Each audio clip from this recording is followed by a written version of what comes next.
राष्ट्रवादीची कुबडी, एक कुबडी शिवसेना दुसरी कुबडी राष्ट्रवादी, तर ती राष्ट्रवादीची कुबडी टाकणं सोपं आहे का? आम्हाला कधी कधी वाटतं की उद्धव ठाकरेंबरोबर आम्हाला ज्या हँडल करणं गोष्टी जास्त सोप्या होत्या, पण एकनाथ शिंदे खूपच जास्त आक्रमक आहेत. त्यांचा पहिल्या दिवसापासूनच अजित पवार यांना बरोबर घेतलं, त्या घटनेच्या पहिल्या दिवसापासूनच अतिशय राग आहे त्यांना. महाराष्ट्रामध्ये एकट्याने लढणं हे प्रॅक्टिकल होईल का? आणि एकनाथ शिंदे आणि अजित पवार यांच्यासारख्या मातब्बर नेत्यांना दूर करणं आणि म्हणणं की आम्ही लढतो असं परवडेल का? घड्याळ चिन्हावर असोत किंवा धनुष्यबाण चिन्हाच्या जागा असोत, ह्या आपल्यामुळे मिळत आहेत असं जर असेल तर हा जरा जास्तच फायदा आपल्यामुळे त्यांना मिळतोय. एकनाथ शिंदे आणि अजित पवार हे आपल्यावर काहीतरी समजा वार होत असतील, राजकीय वार आपल्यावर होत असतील, तर ते आपण गप्प बसून ते वार झेलायचे असं करत राहतील असं मला वाटत नाही. दिल्लीच्या हायकमांडचं एक साधारण डायरेक्टिव्ह असं आहे, असं आपल्याला कळलं की स्वतंत्र लढा, काय होतं ते बघूया, आपल्या इमेजला डॅमेज हा सगळा या मित्रपक्षांमुळे होतोय असं त्यांचं इम्प्रेशन आहे. आणि त्याच्यातून हा विचार सुरू झाला आहे की आता ह्या कुबड्या झालेल्या आहेत का, आणि ह्या आपण आता धडधाकट झालो आहे, आपण आता कुबड्या सोडाव्या का?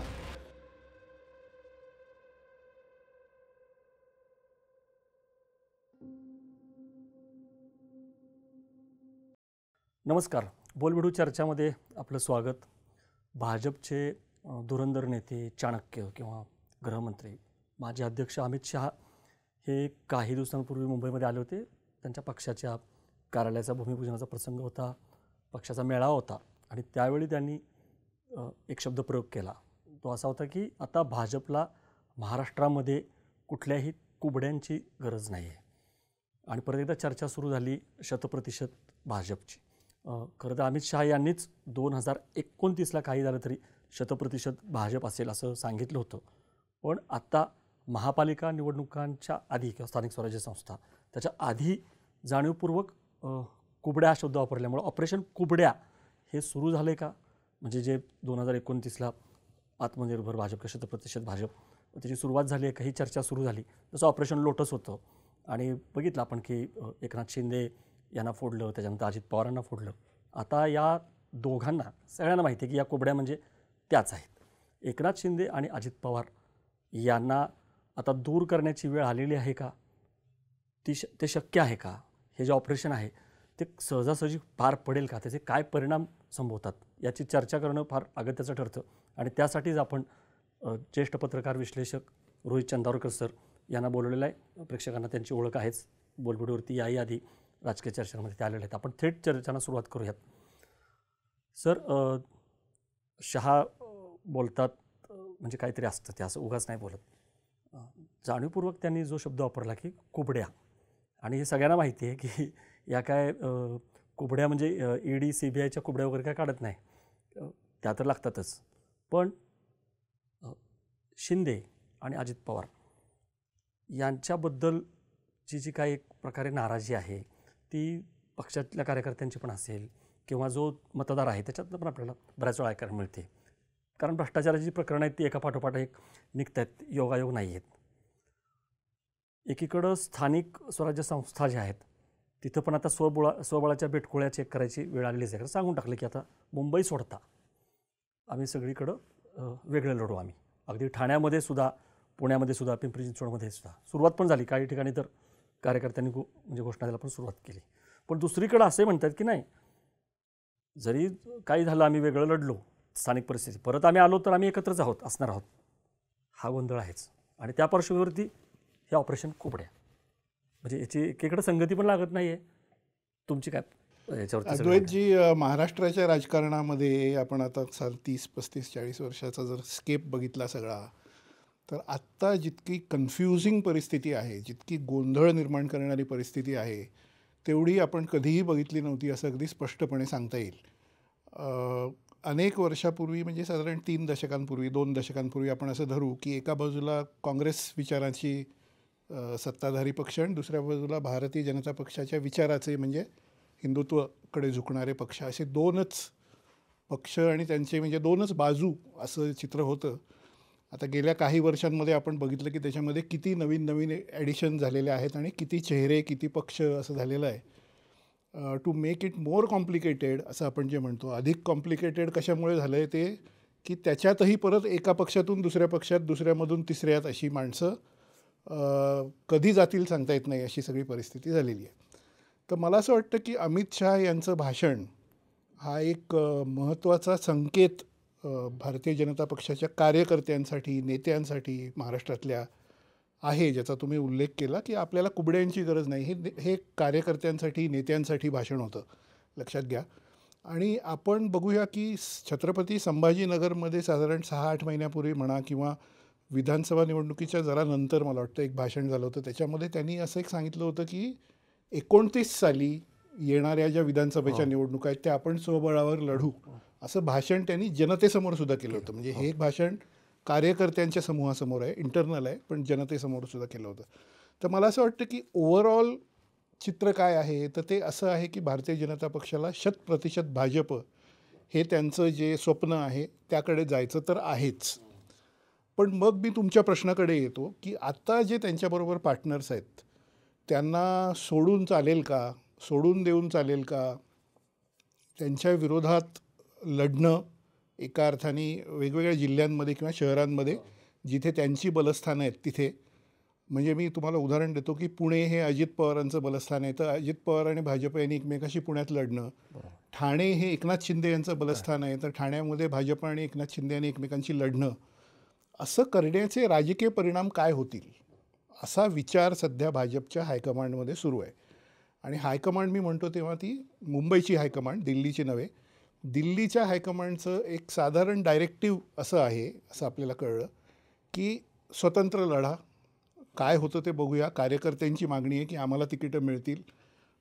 सगळ्या मुंबईचं एक उदाहरण बाजूला ठेवू आपण. मुंबई ही फार महत्त्वाची आहे, तिथे आपल्याला काही करून महापौर बसवायचं आहे, महापालिकेत सत्ता आणायची आहे, तिथे आपण एकत्र लढू, बाकी सगळे ठिकाणी स्वतंत्र लढा.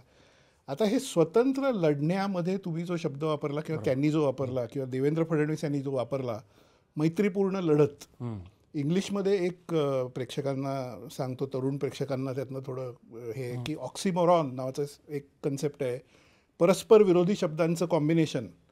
म्हणजे आज मैत्री आणि लढत ह्या एक ऑक्सिमोरॉन आपल्यासमोर आला आहे असं आपण म्हणू. Friendly fight. आता मैत्री जर असेल तर लढत होऊ शकते का, विशेषतः आजकालच्या निवडणुकीच्या राजकारणात, ज्यामध्ये अगदी म्हणजे साम दाम दंडभेद सगळं वापरून उमेदवार जिंकण्यासाठी काहीही करतो.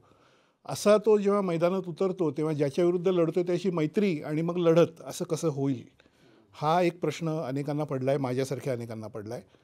आणि म्हणून मूळ ह्याच्याकडे मी येतो की गोंधळाची परिस्थिती आहे, कारण महाराष्ट्रातली हायकमांड जी आहे त्यांना हे खरोखरच समजत नाही आहे की याचे सगळ्याचे परिणाम काय होतील. आणि असे आपण काही शहरांमध्ये स्वतंत्र लढलो, मुंबईत खांद्याला खांद्या लावून मंत्रिमंडळात एकत्र बसलो, त्याचा काहीतरी परिणाम होईल की नाही किंवा कसं ते सगळं वर्कआउट होईल, हा सगळा विषय आहे.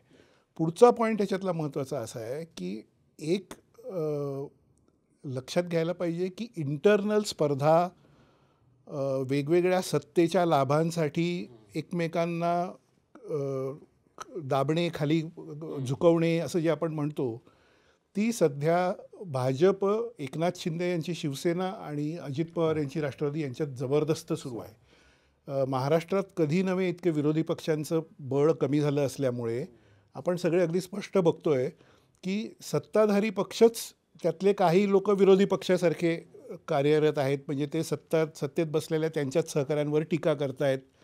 तुम्ही एकनाथ शिंदे यांच्या मंत्रिमंडळातील काही मंडळी बघा, गुलाबराव पाटील बघा, इतर बघा, ते सरकारवर किंवा भाजपवर टीका करतायत किंवा काही करतायत.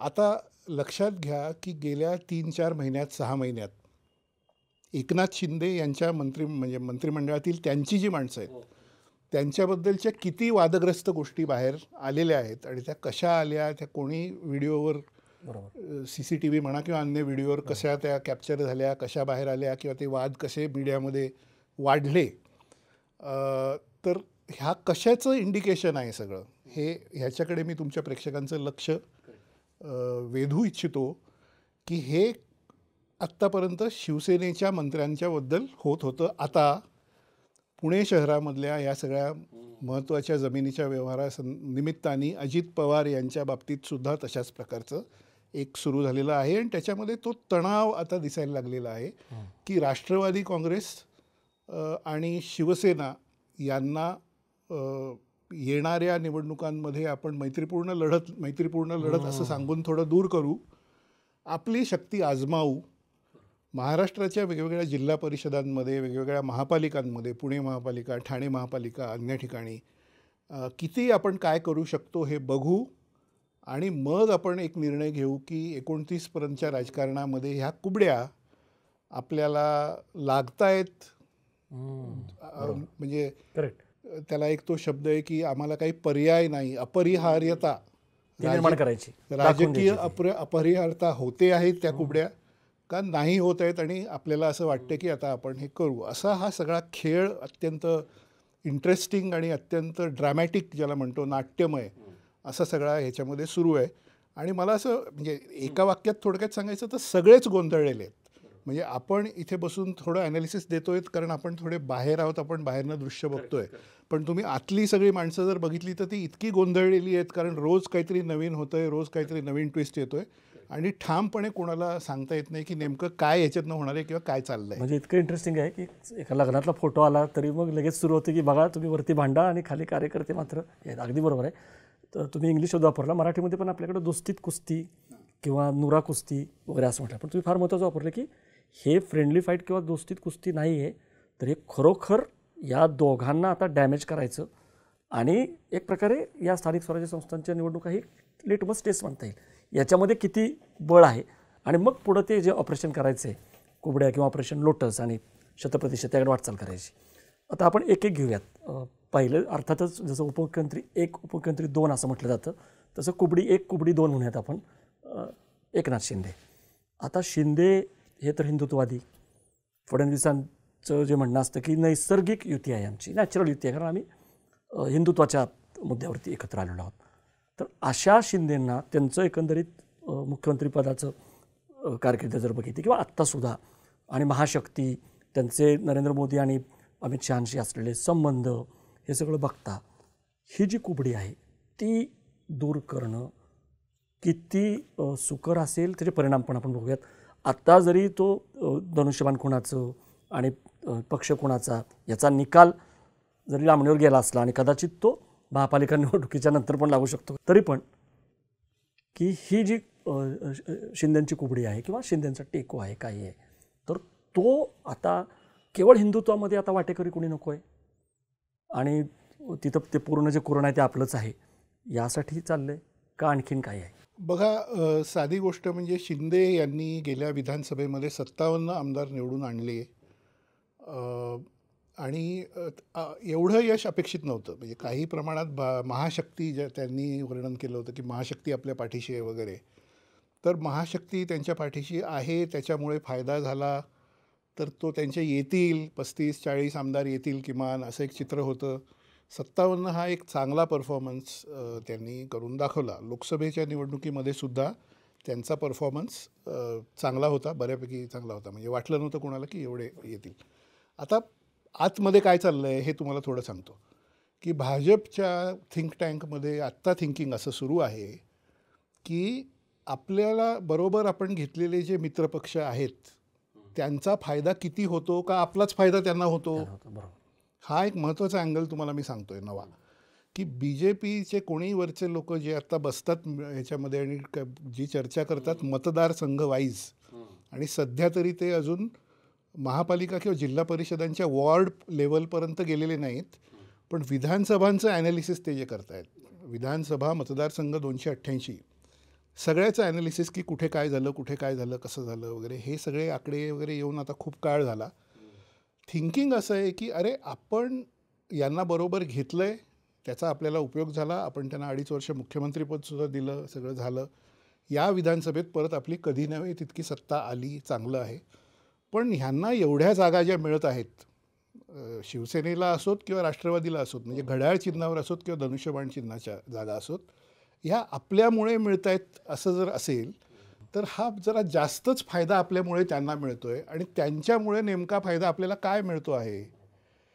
तर त्याच्यामध्ये एक असं त्यांचं इम्प्रेशन आहे, हे माझं नाही त्यांचं इम्प्रेशन आहे, हे मी तुम्हाला सांगतो आहे भाजपचं, की आपल्याला डॅमेज होतो आहे. कुठला डॅमेज होतो आहे? इमेजचा डॅमेज होतो आहे.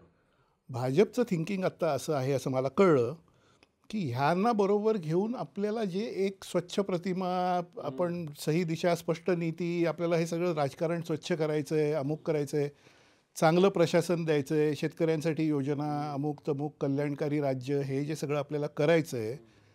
आणि पंडित दीनदयाल उपाध्याय यांचा जो अंत्योदय थिअरी जी आहे, की शेवटचा सगळ्यात तळागाळातला माणूस जो आहे त्याचं हे करणं, ह्यामध्ये अडथळे, आपल्या इमेजला डॅमेज, हा सगळा या मित्रपक्षांमुळे होतोय असं त्यांचं इम्प्रेशन आहे. आणि त्याच्यातून हा विचार सुरू झाला आहे की आता ह्या कुबड्या झालेल्या आहेत का, आणि ह्या आपण धडधाकट झालो आहे, आपण आता कुबड्या सोडाव्या का. तर लक्षात आणून देतो, एकनाथ शिंदेच्याबद्दल पहिल्यांदा आपण बोलतोय. तुमचा प्रश्न तसा आहे की त्याच्यामध्ये माणसांच्या इमेजबद्दलचं जे काही झालं आहे गेल्या काही काळामध्ये, त्याच्यावर कन्व्हेन्शनल मीडियानी किती जोरात लावून धरलं ते हे बघा. मराठीमधले न्यूज चॅनल्स, वृत्तपत्रसुद्धा किंवा अन्य ह्याच्यामध्ये, की वेगवेगळे मंत्री किंवा काही सिनियर आमदार यांचं काही व्हिडिओज वादग्रस्त अत्यंत बाहेर येणं आणि त्याच्यावरून खूप आरडाओरडा होणं किंवा हे होणं, हे जे झालं आहे याच्यामध्ये भाजपचं इम्प्रेशन असं आहे की हे फार डॅमेज होतो आहे आणि आता आपण काहीतरी करू आणि हे जरा थोडं सध्या मैत्रीपूर्ण लढत असं सांगू, सध्या थोडं दूर करू. प्लॅन हाच आहे की काहीतरी करून ते महत्त्व कमी आणि हे करणं.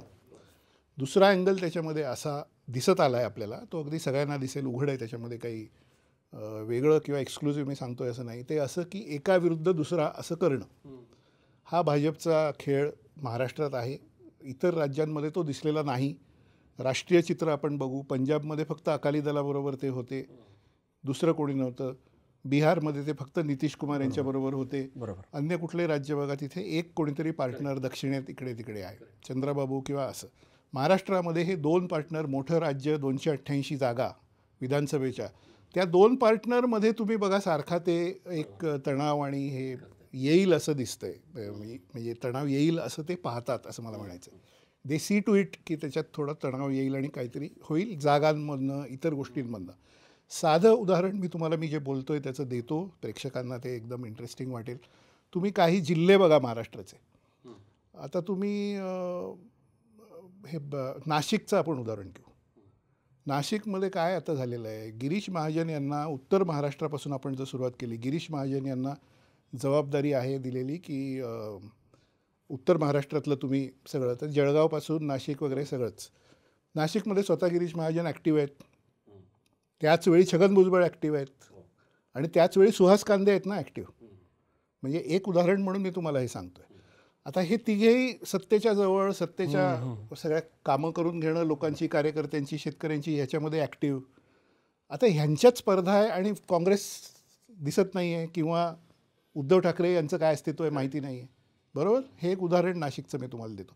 ही छगन भुजबळ राष्ट्रवादी काँग्रेस आणि सुहास कांदे शिवसेना एकनाथ शिंदे यांच्यातली लढत ही कोणी वाढवली आहे, बरोबर.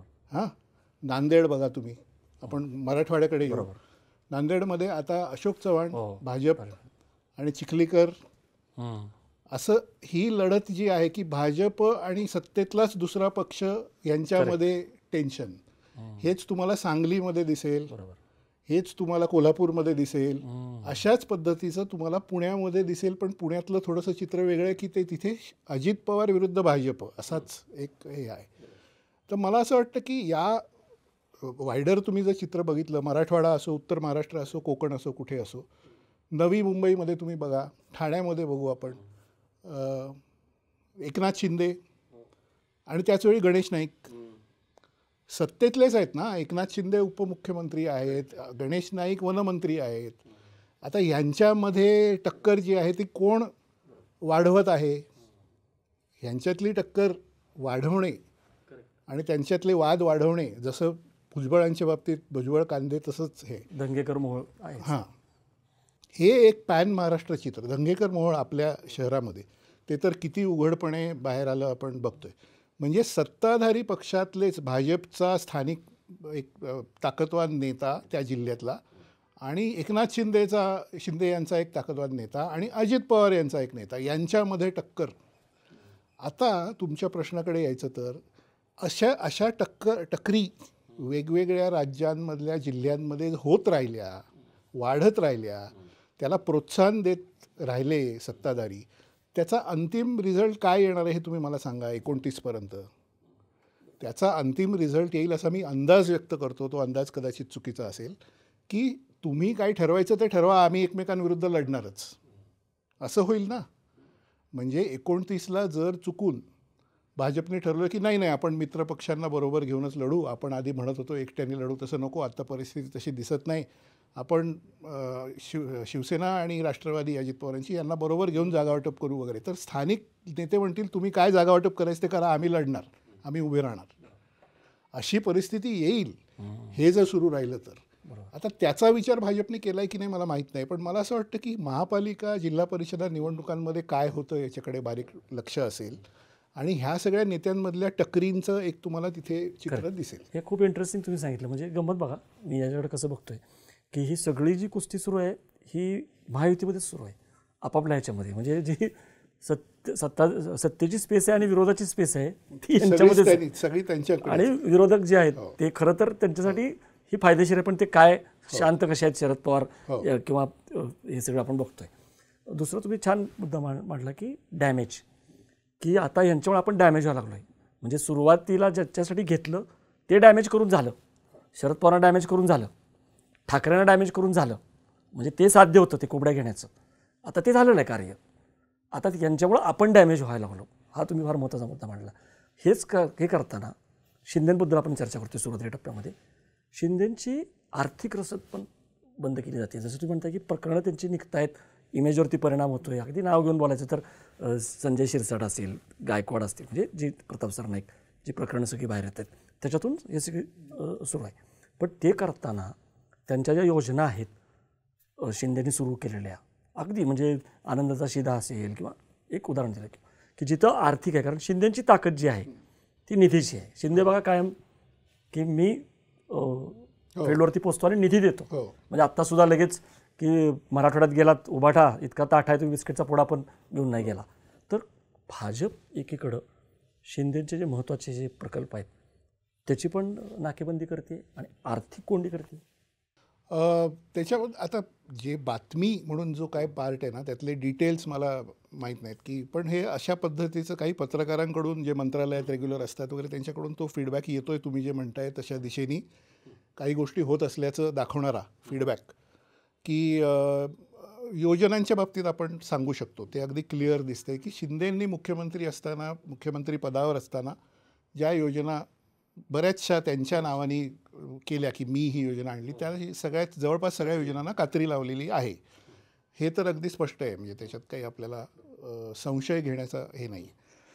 मला असं वाटतं की ओव्हरऑल चित्र काय आहे अद्वैतजी, की सगळ्यांकडून मला असं कळतं आहे जे रोज मंत्रालयात असतात, विधानभवनात जातात, बसतात, सेशन्स कव्हर करतात वगैरे, की भारतीय जनता पक्ष असं म्हणतोय, म्हणजे ऑफ द रेकॉर्ड त्यातले काही नेते, कोणाचंही नाव आपण इथे घेत नाही, ऑफ द रेकॉर्ड माहिती देतोय की ते काही विश्वासातल्या पत्रकारांना तुम्हाला आपण बोलतो तेव्हा सांगतात काही गोष्टी की असं आहे. ते असं म्हणतायत की आम्हाला कधी कधी वाटतं की उद्धव ठाकरेंबरोबर आम्हाला हँडल करणं गोष्टी जास्त सोप्या होत्या, पण एकनाथ शिंदे खूपच जास्त आक्रमक आहेत. याचं कारण असं झालं आहे की एकनाथ शिंदे हे तळागाळातून आलेले महापालिका, म्हणजे नगरसेवक, महापालिका या सगळ्या ह्याच्यातून आलेले, सगळ्या गोष्टी कळणारे आणि एक भक्कम कार्यकर्त्यांची फळी त्यांच्या मागे असलेले नेते आहेत, ग्राउंडवरचे. पहिली गोष्ट. दुसरी गोष्ट, ते बाळासाहेब ठाकरे यांची शैली जी होती राजकारणाची, त्या शैलीतून आलेले, ज्याला इंग्लिशमध्ये आपण स्ट्रीट फायटर असं नाव दिलेलं आहे, म्हणजे रस्त्यावर थेट भिडणारा कार्यकर्ता. की बाळासाहेबांची सगळी शिवसेना, पूर्वी तुमच्या कार्यक्रमात मी बोललो होतो, परत ते रिपीट नको करायला, पण ती सगळी मुख्यतः माणसं ही जनतेच्या विषयांवर रस्त्यावर उतरायचं. पाणी पुरवठ्याचा प्रश्न असेल, ड्रेनेजचा प्रश्न असेल, कुठल्या नागरी वस्त्यांमधले काही नागरी प्रश्न, हेल्थ किंवा बाकी असेल, महापालिकेमध्ये कामं करून घेणे लोकांची, आणि त्यासाठी आक्रमक व्हावं लागतं किंवा तशी सगळ्या त्या नेत्यांची शैली आहे. तुम्ही नारायण राणेंपासून सगळे बघा, सिनियर पिढीमधले सगळे, आत्ताचेही बघा, आता एकनाथ शिंदे त्यापैकी आहेत. तर तो जो त्यांचा आक्रमकपणा आहे हं. त्याला एका अर्थाने भाजपनी थोडंसं एनकरेज करून त्यांना पदं वगैरे देऊन आणि पूर्ण बॅकिंग देऊन त्यांच्या मागे ताकद उभी केलेल्या काळात त्यांचा तो आक्रमकपणा आणि त्याच्याबरोबर त्यांचा स्वाभिमान या दोन्ही गोष्टी खूप वाढल्या. बरोबर. आणि त्या भाजपच्या इंटरनल थिंकिंगमध्ये आता असं येतं आहे की हे आता आपल्याला हाताळणं अवघड व्हायला लागलेलं आहे, कारण ते ऐकत नाहीत काही गोष्टी. आणि मग ते त्यामुळेच ते काही दिवस ते गावाला निघून जाणे किंवा दिल्ली त्यांनी गाठणे. नाराजी व्यक्त करणे किंवा त्यांनी अमित शहा यांच्याबरोबर 1-to-1 मीटिंग स्वतंत्रपणे घेणे आणि काही गोष्टी सांगणे की बघा आता मी तुमच्याबरोबर आलो आहे, आता हे असं असं होतं आहे, मला अमुक होतं आहे वगैरे हे होणं, हे अनेक वेळा झाल्याचं आपल्याला दिसतंय. आता ह्याच्यामधनं काय आहे, शेवटी एक गोष्ट तुम्ही भाजपची लक्षात घ्या की they act as one unit. तुम्हाला त्यांची म्हणजे त्यांची काय म्हणतो आपण त्याला, विचारधारा, ह्याच्याबद्दल आपण त्यांच्यावर टीका करू, पटते नाही पटते तो काय विषय सगळा वेगळा आहे. विचारधारा किंवा शैली कामाची वगैरे त्याच्याबद्दल टीका आपण करतो काही वेळा. पण एक गोष्ट आहे की they act like one unit. म्हणजे ते दिल्लीतली लीडरशिप, मुंबईतली लीडरशिप, महाराष्ट्रातली जिल्हा पातळीवरची सगळी माणसं आणि कार्यकर्ते जेव्हा निकराची वेळ येते, जेव्हा महत्त्वाचं काहीतरी असतं तेव्हा ते सगळे एकत्र येऊन एका ध्येयाने काम करतात.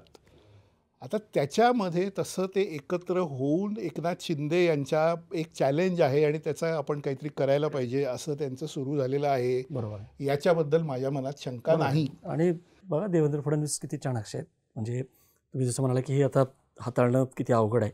त्यांनी जरांगेंचं आंदोलन असो की जे जरांगे आणि शिंदे यांचं इक्वेशन होतं पूर्ण बाजूला ठेवलं त्यांना आणि फडणवीसांनी ते करून दाखवलं. म्हणजे जरांगेंना शांत करणं, त्याला मागं घ्यायला. दुसरं बच्चू कडू, ते सुद्धा यांच्याजवळची त्यांची म्हणजे दोन्ही आंदोलनं असं वाटलं होतं कदाचित की शिंदेची जवळीक असल्यामुळे जरांगे बच्चू कडू ते फडणवीसांनी करून दाखवलं. थोडासा हायपोथेटिकल प्रश्न जरी असला किंवा टेक्निकल असला तरी आता शिंदेना दूर करणं मी जसं म्हणते की तितकं सोपं दिसत नाही. कारण एकीकडं बघा ठाकरेंकडनं मुंबई हिसकावून पण घ्यायची आहे, तिथं तर एकत्र आहे. म्हणजे जरी ठाण्यामध्ये वेगळं असलं तरी हे पण करायचे आणि शिंदेना पण बाजूला करायचे. तर हा जो काही निर्णय येणार आहे, जो कधी येईल माहीत नाही आपल्याला, सुनावणी पुढे गेली, तो जर विरोधात गेला शिंदेंच्या तर पथ्यावर पडणार आहे भाजपच्या एक प्रकारे की चिन्ह जाणं, पक्ष जाणं. आणि मग ते काय होईल असं म्हणजे मला तुमच्याकडे हे पाहिजे की मग अपात्र ठरतील आमदार, मग त्यांना विलीन होण्याशिवाय भाजपमध्ये जो आहे तो पर्यायच असणार नाही, किंवा असं म्हणतात की तो एक निर्वाणीचा इशारा पण देऊन ठेवलेला आहे शिंदेंना. त्यामुळे हे ऑपरेशन कुबड्या शिंदेच्या बाबतीमध्ये भविष्यवेधी थोडंसं आहे की कशा पद्धतीनं होऊ शकेल. नाही, मला असं वाटतं की हे बघा, सुप्रीम कोर्टातल्या सगळ्या प्रक्रिया आणि निर्णय हे जे आहे ना, त्याच्याबद्दल आपण काही असं स्पेक्युलेशन काय होईल याच्याबद्दल करणं थोडं अवघड आहे, करणं अयोग्य पण आहे, ते आपण करायला नको.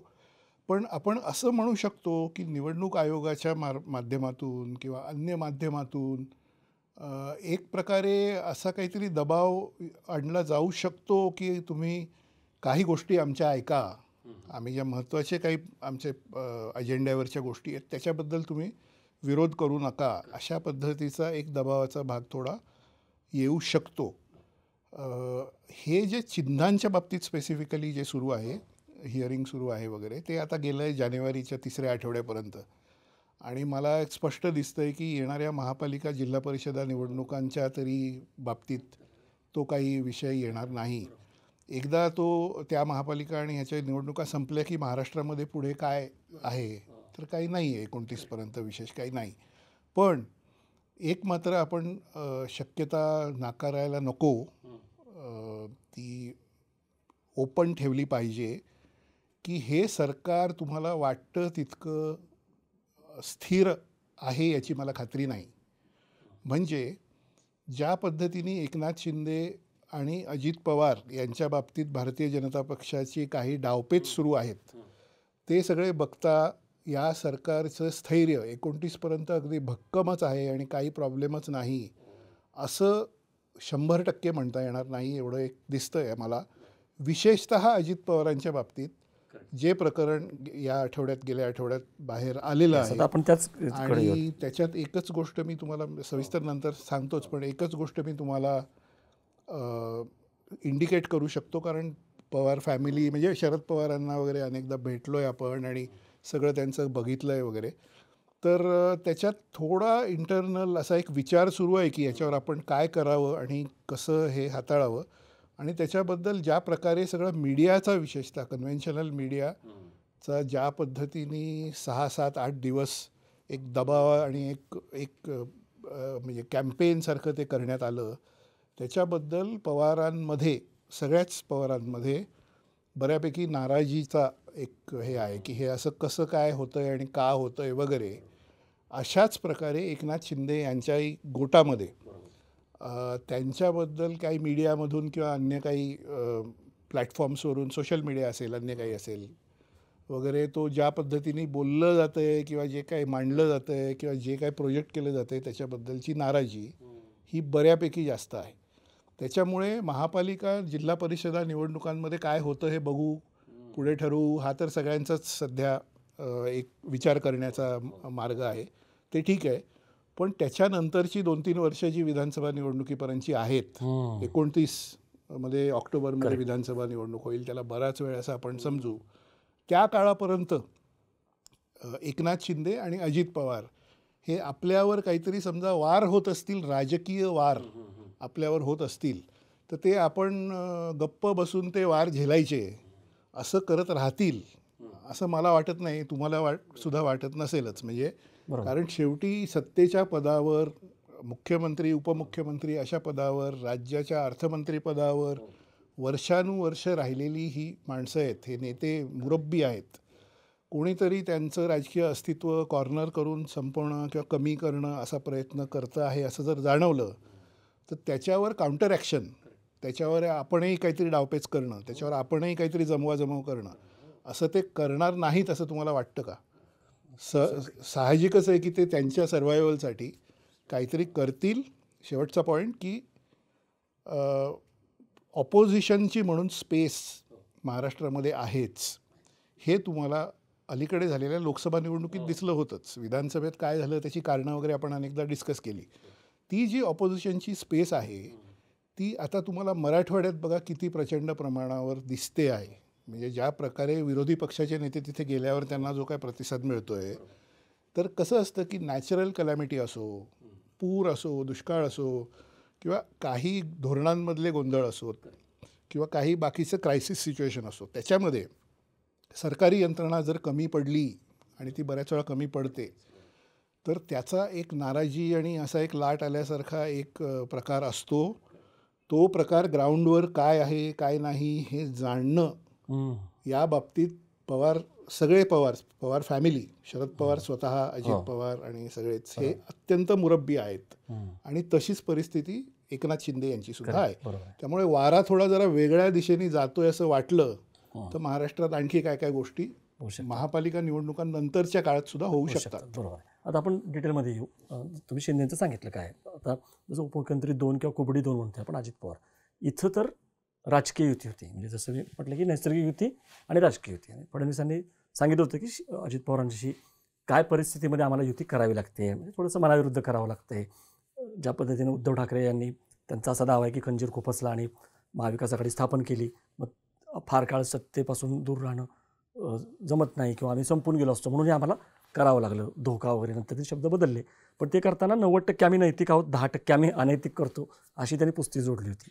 आता ही जर युती अनैसर्गिक असेल किंवा राजकीय असेल तर ती तुलनेनं सोपं आहे हे करणं. म्हणजे नैसर्गिक युती किंवा हिंदुत्ववादी जुना एक खेळाडू आहे अजित पवार, त्यांची इमेज, अजित पवारांची जर इमेज बघितली तर त्यांचे घोटाळे वारंवार येणारे, आत्तापासून नाही, म्हणजे आधी सिंचन घोटाळा असेल किंवा बँक घोटाळा असेल आणि आता जमिनींचे घोटाळे. तर अजित पवार हे कायम एक वादग्रस्त आहे आणि त्याच्यामुळं संघ असेल किंवा जो मध्यमवर्गीय मतदार असेल त्याच्यामध्ये पण नाराजी असतेच की ही तरी कोबडी फेकून द्या किंवा ही तरी कोबडी कशासाठी. तुलनेनं अजित पवार यांना बाजूला करणं शिंदेंच्या सोपं आहे, कारण खालून कार्यकर्ते असोत किंवा मी म्हटलं की मतदार असो, ते काय फार ऑब्जेक्शन घेणार नाहीत.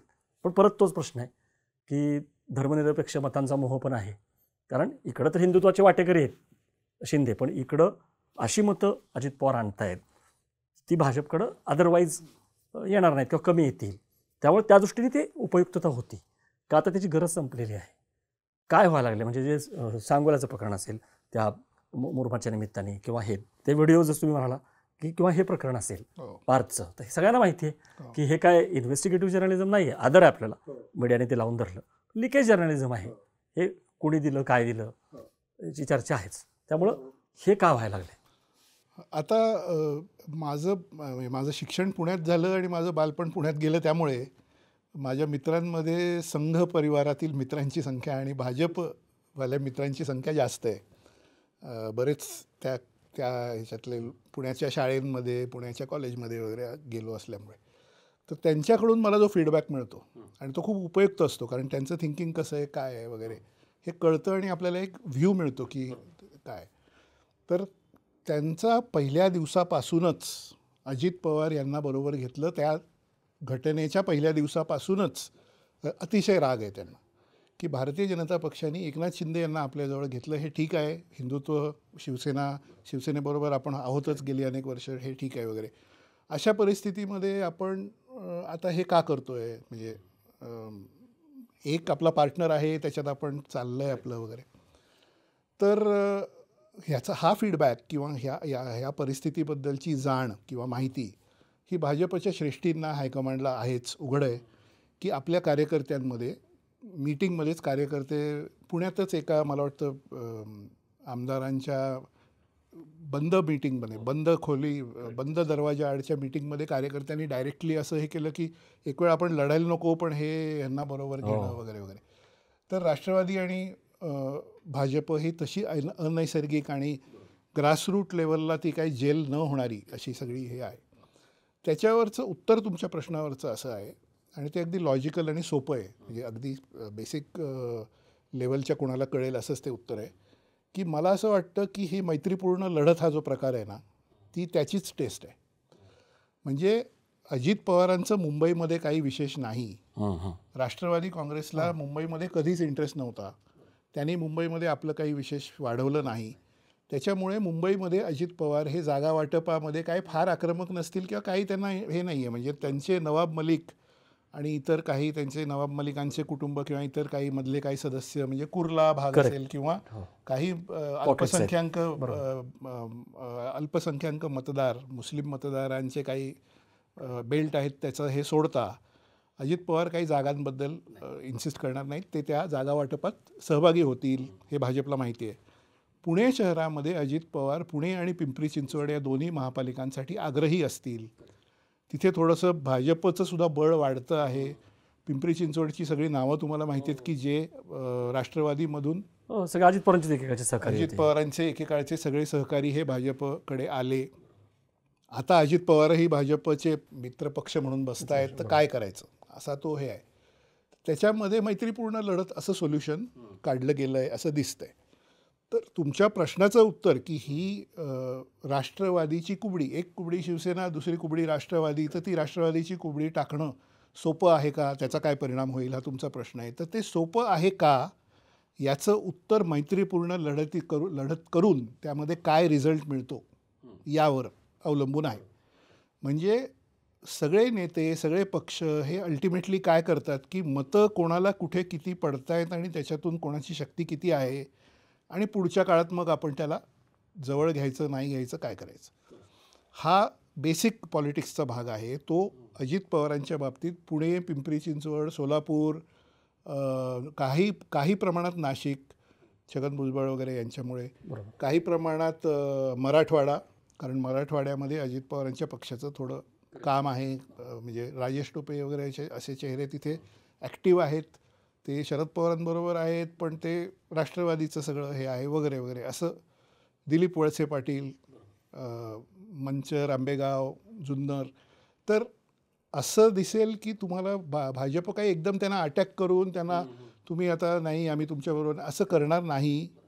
याचं कारण एका वेळी आपल्याकडे चॅलेंज म्हणून एकनाथ शिंदे यांच्याबरोबरचे रिलेशन आपले खालीवर होत आहेत किंवा थोडं मागे पुढे होतं आहे. दुसऱ्या पार्टनरबरोबर सुद्धा आपण कशाला करावं, थोडं थांबू, थोडं बघू असं आहे. पण क्लिअर आहे, ओव्हरऑल क्लिअर आहे की 29पर्यंत तरी त्यांना असं वाटतं की आपल्याला हे करायचं आहे. त्याचं शॉर्ट उत्तर म्हणजे महापालिका, विशेषतः जिल्हा परिषदा, पुणे, पिंपरी चिंचवड महापालिका आणि पश्चिम महाराष्ट्रातल्या जिल्हा परिषदा काय होतं बघू आपली सगळ्या कार्यकर्त्यांना खुश ठेवू, त्यांना तिकीटं देऊ सगळ्यांना. पुणे महापालिकेत सगळ्या भाजपच्या यांना तिकीटं मिळतील, इच्छुकांना सगळ्या, म्हणजे जेवढ्या सीट आहेत तेवढ्या सगळ्या लढेल भाजप, असं मला म्हणायचं आहे. पिंपरी चिंचवडमध्येही तसंच होईल वगैरे वगैरे. आणि रिझल्टमधून मग अजित पवारांची शक्ती काय ह्याचा अंदाज आल्यावर त्याच्याबद्दलचे निर्णय होतील असं दिसतंय. करेक्ट, बरोबर. जसं आपण शिंदेबाबत चर्चा केली तशी मला अजित पवारांबद्दल चर्चा करायची आहे.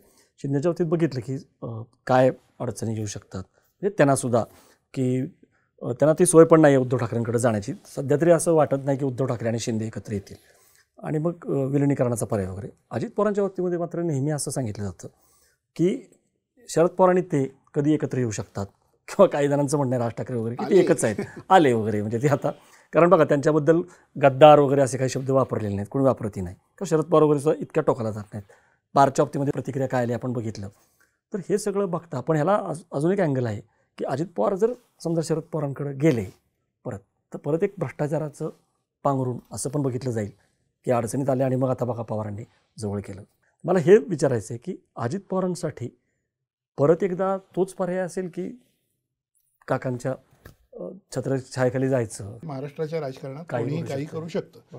आता पॉईंट फक्त एवढाच आहे की भाजपला त्यांची उपयुक्तता ही आहे असं जे वाटतं, त्याच्यातले काही कंगोरे हे जातीय राजकारण आणि हिंदू मुस्लिम हा जो विषय आहे त्याच्याशी संबंधित आहे. आणि सहकार, पश्चिम महाराष्ट्र शुगर लॉबी किंवा जो कोऑपरेटिव्ह बेल्ट आहे, आता अमित शहाकडे ते खातं आलेलं आहे, त्याच्या जोडीला मोहोळ पण आहेत. हो, कारण एक गोष्ट तुम्ही अजित पवारांबद्दल सांगितली पाहिजे, मान्य केली पाहिजे की he is very very hard working. म्हणजे ते त्यांच्यावर अनेक आरोप लोक करत असतील, आता काय चर्चा असेल, वादविवाद असतील, पण त्यांचं हार्डवर्क खूप जास्त असल्यामुळे, म्हणजे ते घरात कधी बसून न राहणारे नेते असल्यामुळे त्यांचा जनसंपर्क, त्यांचा ग्राउंड कनेक्ट आणि त्यांचे कार्यकर्ते आणि हे सगळं त्यांच्या पॉकेटमध्ये खूप स्ट्रॉंग आहे आणि खूप कमिटेड आहे.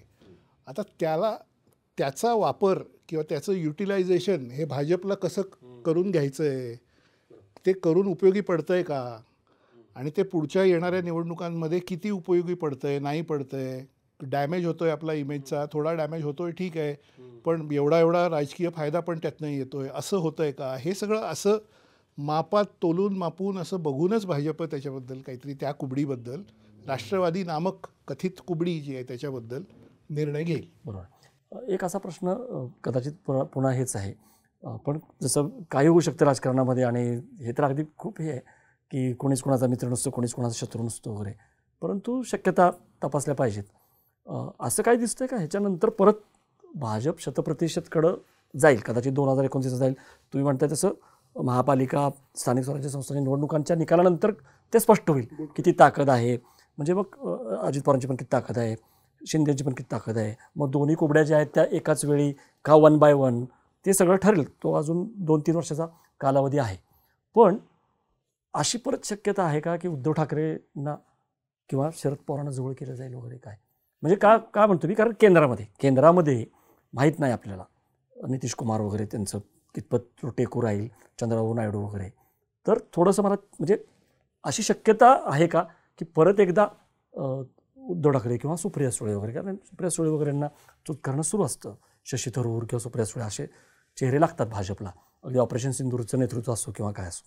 मला असं वाटतं की भारतीय जनता पक्षाला 100% भाजप करायचं आहे, याच्यात वाद नाही. आपण महाराष्ट्राचं पहिल्यांदा बघू, त्याच्यामध्ये त्यांच्यासमोर मॉडेल काय आहे अद्वैतजी, ते अगदी क्लिअर आहे की 3 राज्य भारतातली आहेत. त्या 3 राज्यांमध्ये भाजपने गेल्या 25-30 वर्षात जे केलं आहे तेच त्यांना महाराष्ट्रात करायचं आहे, करून हवं आहे. ती कुठली 3 राज्य आहेत? पहिलं गुजरात, दुसरं राजस्थान आणि तिसरं मध्य प्रदेश. या 3 राज्यांमध्ये भाजपने स्वतःची शक्ती 30 वर्ष 40 वर्षामध्ये अशा पद्धतीने प्लॅन करून वाढवली आहे की या 3 राज्यांमध्ये त्यांना अन्य कोणी पार्टनर किंवा कोणी सत्तेमध्ये दुसरा पार्टनर घ्यायची गरज पडत नाही. महाराष्ट्रामध्ये त्यांना गुजरात मॉडेल किंवा मध्य प्रदेश मॉडेल हवं आहे, आणायचं आहे भाजपसाठीचं, सत्तेचं किंवा पक्ष चालवण्याचं. त्यामध्ये काय असतं की एक पार्ट असा असतो की अँटी इन्कम्बन्सी फॅक्टर हा वाढत जातो. जसे तुम्ही सत्तेमध्ये जास्त काळ राहता तसं तुमचे काही प्रॉब्लेम, आता मराठवाड्यामध्ये पूर परिस्थिती इतकी होती, त्याच्यामध्ये अमुक झालं नाही, मदत पोचली नाही आणि काही गोष्टी झाली नाही, नाराजी, शेतकऱ्यांमधली नाराजी हा फॅक्टर असेल. मराठा आरक्षणाचा विषय मध्ये मध्ये एकदम वरती येतो, मध्ये मध्ये परत मागे जातो, मग त्याच्यामध्ये ते झालेलंच आहे, करून करून काम आपल्याला यश मिळालेलंच आहे असं जरांगे पाटील यांनी सांगणं, पण प्रत्यक्षात ग्राउंडवर त्याचा बेनिफिट मराठा समाजाला किती प्रमाणात मिळतोय हे कळायला वेळ लागतो. तो वेळ जसा जसा जातो तसं कळत जातं की अरे ह्या नाही बेनिफिट आपल्याला आलेला. त्याच्यामुळे निर्माण होणारी भावना किंवा महागाई, बेरोजगारी आणि अन्य आर्थिक गोष्टींमुळे येणारं एक प्रेशर जे असतं ते हळूहळू बिल्ड होत जाणं. तर भारतीय जनता पक्षाची सत्ता आता देशामध्ये 11 वर्ष आहे. महाराष्ट्रामध्ये त्या 11 वर्षापैकी मधली 2 वर्ष उद्धव ठाकरे होते तेवढे सोडले तर बाकी काळ आहे. त्याच्यामुळे तो अँटी इन्कम्बन्सी फॅक्टर वाढलेला असणार 29च्या निवडणुकीला. एकदा अँटी इन्कम्बन्सी फॅक्टर वाढला की त्याच्यावर भाजपचं काय उपाय असतो, काय मार्ग असतात ते करतात, तेही तुम्हाला मी सांगतो. ट्राईड अँड टेस्टेड मार्ग त्यांचा असा आहे की ते चेहरे बदलतात आमदारांचे किंवा मंत्र्यांचे, भाकरी फिरवतात. गुजरातमध्ये बघा तुम्ही, मुख्यमंत्री वगळता बाकी सगळ्या मंत्र्यांचे राजीनामे आणि चेहरे, कारण गुजरातमध्ये नाराजीची भावना खूप आहे असा एक रिपोर्ट त्यांच्याकडे आला. सतत सर्वे केले जातात, सतत बघितलं जातं की काय होईल, आणि चेहरा बदलायचा म्हणजे त्या चेहऱ्यावर अद्वैत मेहता हे मुख्यमंत्री पदावर आहेत आणि त्यांचे आता 5 वर्ष झाली, त्यांच्याबद्दल खूप नाराजी जर 4-5व्या वर्षापासून तयार झाली तर त्या भाजपनी सांगायचं की हो ते बरोबर काम करत नाहीत, बघा आम्ही ॲक्शन घेतो त्यांच्यावर, आणि आता हे दुसरे आहेत आपल्याकडे आलेले, त्यांना मत द्या, ते काम करतील. असं करून ती जो राग असतो तो त्या व्यक्तीच्या चेहऱ्यावर वळवून तो दूर करणं त्या व्यक्तीला, हा पॅटर्न आहे. असा पॅटर्न महाराष्ट्रात करणं शक्य आहे का, हा पुढचा प्रश्न येतो. आणि मला असं वाटतं की महाराष्ट्राची जी एक राजकीय जडणघडण आहे ती तुम्ही आणि आपण सगळे इथे बसलोय, आपण सगळे जाणतो. त्याच्यामध्ये ही संतांची भूमी आहे आणि ही समाजसुधारकांची भूमी आहे. याच्यामध्ये काय होतं की एक आपण बाबासाहेब आंबेडकर, महात्मा फुले, शाहू महाराज, छत्रपती शाहू महाराज आणि त्याच्याबरोबरच एक परखड राष्ट्रभक्ती असलेले लोकमान्य टिळक किंवा गोपाळकृष्ण गोखले यांची आयडिओलॉजी ही जी आहे, एक ती वीण महाराष्ट्रामध्ये आहे. तुम्ही महाराष्ट्राच्या ग्रामीण भागामध्ये बघा, कुठेही बघा, ते असे धार्मिक मुद्द्यावर किंवा अन्य मुद्द्यावर एकदम वाहून जाणारी, जे उत्तरेकडच्या काही राज्यात होणारी गोष्ट आहे तशी महाराष्ट्रात तुम्हाला दिसत नाही. त्यामुळे धार्मिक विषयांवरती महाराष्ट्रामध्ये समजा गेल्या लोकसभा निवडणुकीमध्ये हिंदुत्व हाच अजेंडा घेऊन भारतीय जनता पक्ष उतरला होता. पूर्णपणे हिंदुत्वाचा अजेंडा होता. राम मंदिर झालेलं आहे, 370 कलम, काश्मीरचं तो विषय झालेला आहे, ट्रिपल तलाकचा विषय झाला आहे, इतर विषय झालेत, सगळे विषय हे हिंदुत्व अजेंडा असा होता. त्या निवडणुकीत महाराष्ट्रामध्ये महाविकास आघाडीला किती जागा मिळाल्या आणि महायुती म्हणजे भाजप हे किती संख्येने खाली आले हे आपण बघितलं. त्याच्यातनं महाराष्ट्राची विचार करण्याची पद्धत ही आपल्याला दिसते. त्यामुळे म्हणजे धार्मिक तेढ, राजकीय राजकीय इफेक्ट हा धार्मिक विषयांवरून होणे, भावनिक विषयांवरून होणे हे महाराष्ट्रात कमी आहे प्रमाण. जसं दक्षिणेकडच्या राज्यांमध्ये कमी आहे तसंच ते कमी आहे. आणि माणूस जास्त प्रॅक्टिकल आहे की बाबा सरकारने आम्हाला किती निधी दिला आहे, माझं पीक यावर्षी चांगलं आलेलं नाही, मला सरकारकडून मदत आहे ती मला मिळते आहे का, किंवा आमच्या मुलांची शाळा कुठल्या आमच्या गावात आहे ती शाळा नीट चालते का नाही चालते, आमच्याकडे कृषी पंप आहेत त्याला वीज नीट येते का नाही येते, रस्ता आमच्या गावात झाला का नाही झाला, हे विषय बोलतात महाराष्ट्रात खूप जास्त. बिहारमध्ये, युपीमध्ये, अन्य राज्यात तुम्हाला असं जागृतपणे लोक बोलताना दिसत नाहीत. ते सरळ मायग्रेट होतात.